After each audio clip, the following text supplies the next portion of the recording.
So 2025 is right around the corner, and maybe you've already made that resolution to finally start your own home office space. Now, when I talk about home office space, I'm not necessarily talking about having a really nice and fancy space at home. It can literally just be a corner in your home that isn't a kitchen counter or maybe dining area. And it's very important why it shouldn't be. You might be wondering, do I have to spend a lot of money to have my very own home office space?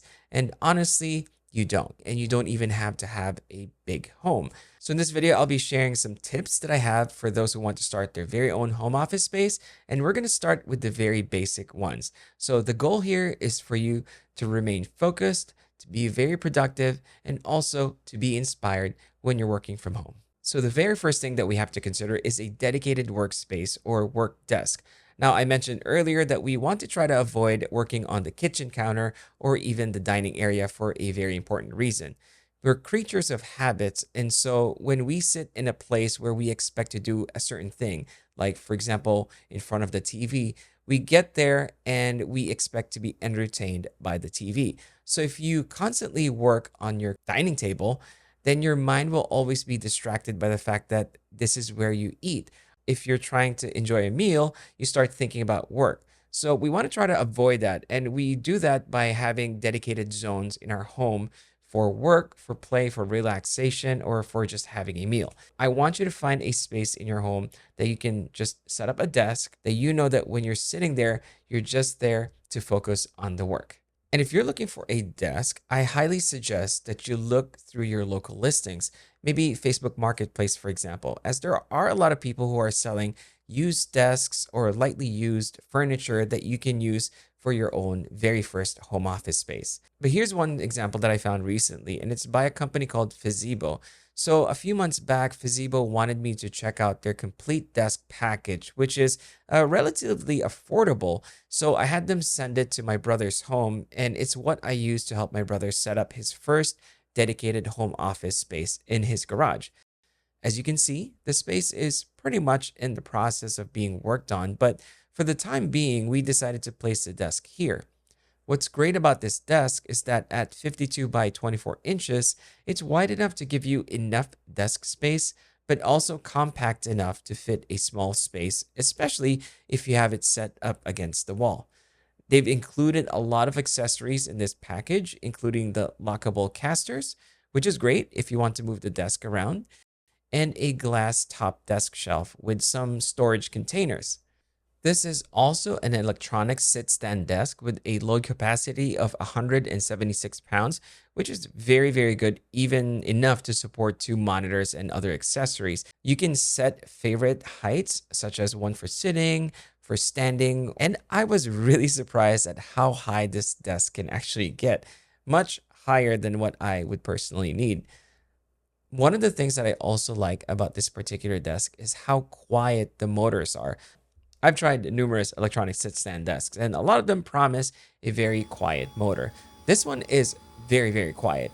It's a little bit slower than the others, but it's what I would expect from a budget-friendly electronic sit-to-stand desk. I also like the fact that they've included J-hooks for your headphones, this desk shelf with storage solutions, and the casters are a nice touch, especially if you're not sure where to place the desk yet. Because I can promise you that once you start getting used to working from home, you're going to want to change it up every now and then. So the desk itself is decently made, which in my opinion is commensurate with its price.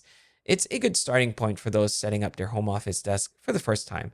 I encourage you to check the links that they provided in the description box, as they'll be having special sales during this holiday season. So it's a very affordable desk with pretty much a complete package that can even go lower in price. So highly suggest that you check out the links that they provided.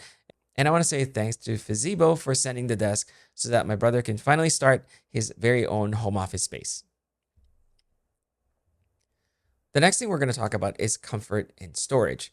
So finding the right chair is very crucial, and I can't even stress this enough. But unfortunately, there are way too many out there to choose from, and their prices vary so much. What I've discovered over the years is that a chair's price doesn't automatically make it comfortable or even good. So don't think that because you're spending more, you'll be getting a better chair. Things that I want you to consider other than the seat cushion are the back support and the adjustability. Some people prefer to have armrests that can be lowered and angled. It really depends on your own ergonomic needs, but try not to spend too much on a chair until you know what feels comfortable to you. Typically, the more adjustability offered, the better it is. So go to a store, try out the chair before you decide to buy it. And see if they have any sort of return policy because I've tried some chairs that I liked in the beginning, but after a few days, I come to realize that they're really not for me. Next is have a good place to store your work related items. This is important because it will help you locate things with ease. Humans are creatures of habit, like I mentioned earlier, and the more familiar things are, the more efficient you'll be.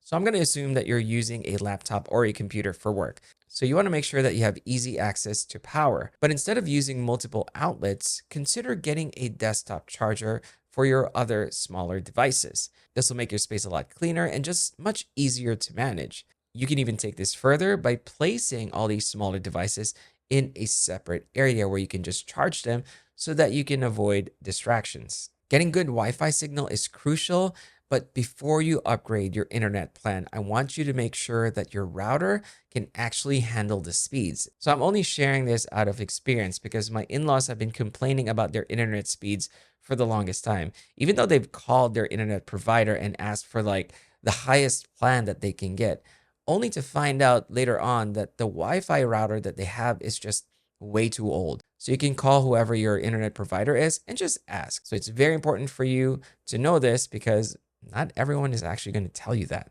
External storage is also another important thing. It's always good practice to make backups of your files at the very least once a month. You don't have to spend a lot of money to get solid state drives, especially if you're just using it mostly for backups like once a month. You can save a lot by buying traditional hard drives, which can be a little bit slower, but they're fairly reliable and much, much cheaper.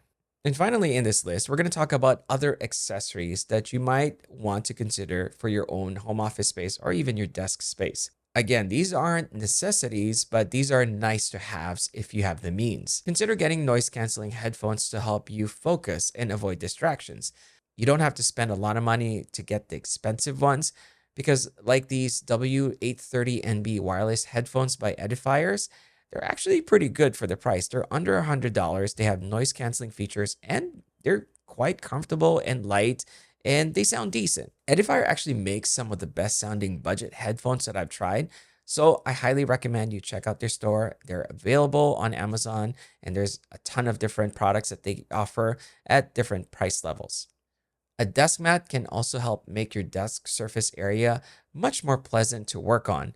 Bonus points if you have a couple different options available, as you can really change the way your space feels on a regular basis. The last thing on this list is to add things that inspire but not distract you. You want this space to be a place where you want to be in, so make it personal to you.